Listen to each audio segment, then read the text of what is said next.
कैलाश पर्वत हिमालय की मानसरोवर रेंज में स्थित है। ये समुद्र तल से लगभग 6,638 मीटर ऊंचा है और ये तिब्बत चीन के क्षेत्र में आता है। यह पर्वत 4 प्रमुख नदियों ब्रह्मपुत्र, सिंधु, सतलज और कर्णाली का उद्गम स्थल है। यह अकेला पर्वत जो हिंदू, बौद्ध, जैन और तिब्बती बौद्ध धर्म चारों के लिए पवित्र माना जाता है। हिंदू मान्यताओं के अनुसार भगवान शिव आज भी कैलाश पर्वत पर अपने परिवार के साथ निवास करते हैं। उनके साथ कई देवी देवताओं और ऋषि मुनियों का भी ये निवास स्थान है। यहाँ कोई आम इंसान नहीं जा सकता है। कैलाश पर्वत पर चढ़ने के लिए खास सिद्धि की जरूरत होती है। स्थानीय लोगों के मुताबिक कैलाश पर्वत के आसपास डमरू और ओम की आवाज सुनाई देती है। यहाँ आने वाले दर्शनार्थी और पर्यटक भी ये आवाज सुनते हैं। ये आवाज कहाँ से आती है अभी तक इसका पता नहीं चला है। हालांकि वैज्ञानिकों का मानना है कि पहाड़ पर मौजूद बर्फ से हवा के टकराने से ये ध्वनि उत्पन्न होती है। पौराणिक मान्यताओं के मुताबिक कैलाश पर्वत पर अलौकिक शक्ति का वास है। यहाँ पुण्य आत्माएं रहती हैं। इसे स्वर्ग का द्वार भी कहा जाता है। कई तपस्वी आज भी यहाँ तप करते हैं। उन्हें खलल न पड़े इसलिए कोई व्यक्ति ऊपर नहीं जा सकता। अगर कोई शख्स ऊपर चढ़ने की कोशिश भी करता है तो कोई न कोई अड़चन जरूर आ जाती है या फिर उसकी मौत हो जाती है। हिंदुओं के अलावा बौद्ध और जैन धर्म के अनुयायी भी इस जगह को पवित्र मानते हैं। जैन धर्म में इस क्षेत्र को अष्टापद कहा गया है।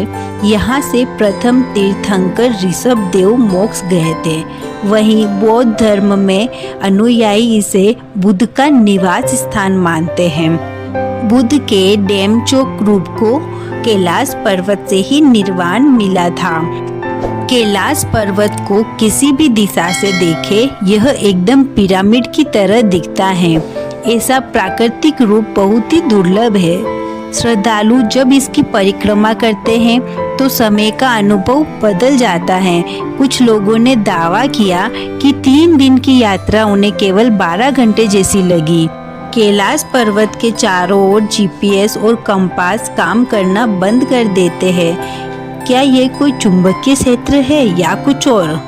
कई यात्रियों ने कहा कि जब वे पर्वत के निकट पहुंचे तो उनका शरीर बूढ़ा महसूस करने लगा। बाल सफेद हो गए, कुछ तो उल्टी, भ्रम और मानसिक दबाव हुआ।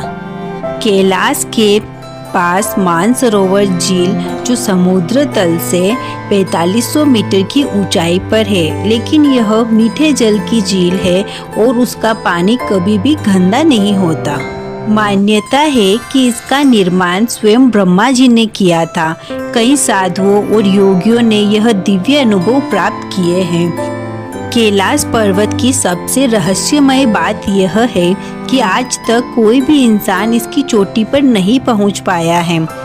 ब्रिटिश पर्वतारोही ने 1926 में प्रयास किया था, लेकिन उन्हें ऐसा महसूस हुआ मानो कोई अदृश्य शक्ति उन्हें पीछे खींच रही हो।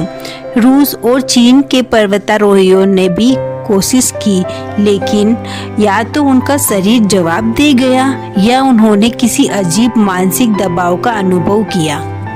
आपको ये बात जानकर हैरानी होगी कि इस रहस्यमय पर्वत पर केवल एक ही संत चढ़ पाए हैं। दरअसल कहा जाता है कि तिब्बत के संत मिलारेपा जी कैलाश पर्वत पर चढ़ने वाले पहले व्यक्ति हैं।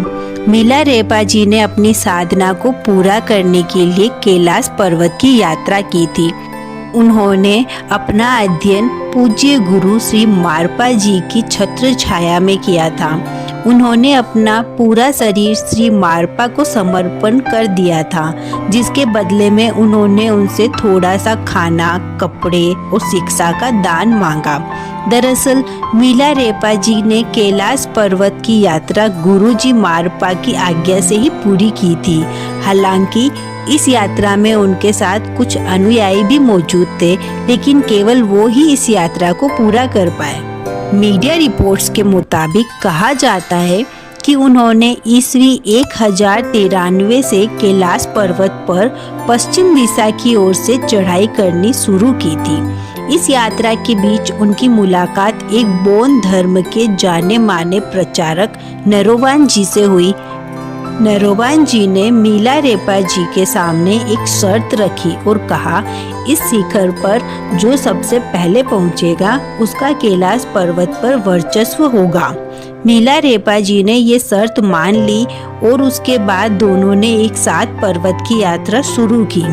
अब हुआ ये कि नरोवान जी तो बिना रुके आगे बढ़ते चले जा रहे थे और थोड़ी देर में ही वो पर्वत के शिखर पर पहुंचने वाले थे, लेकिन मिलारेपा जी अभी भी धीमी गति से ही आगे बढ़ रहे थे। फिर मिलारेपा जी ने काफी तेजी से पर्वत की चढ़ाई शुरू कर दी और कुछ ही समय में वह शिखर के निकट पहुंच गए।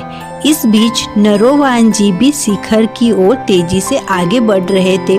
तभी सूर्योदय की पहली किरण उनके चेहरे पर पड़ी, जो इतनी तीव्र थी कि वो पीछे हट गए। इस बीच मिलारेपा जी कैलाश पर्वत के शिखर पर पहुंच गए। नरोवान जी को अपनी गलती का एहसास हुआ कि उन्होंने अपराध भाव से इस पर्वत को चढ़ने का प्रयास किया था। फिर उन्होंने मिलारेपा जी से माफी मांगी। इस तरह मिलारेपा जी कैलाश पर्वत के शिखर पर पहुंचने वाले पहले व्यक्ति बन गए।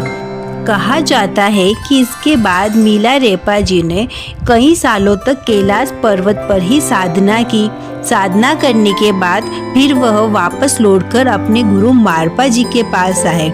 इसके बाद मारपा जी ने उन्हें एक अंधेरी कोठरी में बंद कर दिया, जहां उन्होंने अपनी तंत्र विद्या को पूर्ण किया। लेकिन अभी भी उनकी विद्या पूर्ण नहीं हुई थी, जिसके बाद वह ऋषि मारपा के गुरु श्री नरोपा जी के पास गए, जहां उन्होंने संपूर्ण शिक्षा प्राप्त की। हालांकि कहा जाता है कि मिलारेपा जी अभी भी जीवित है और वो कैलाश पर्वत की किसी गुफा में बैठकर तपस्या कर रहे हैं। अब ये सच है या नहीं, इसके बारे में कोई नहीं जानता। कैलाश पर्वत एक ऊर्जा है, एक चेतना है, एक जीवंत प्रतीक है उस शक्ति का जो हर जीव में विद्यमान है। Thank you. लाइक करो, सब्सक्राइब करो।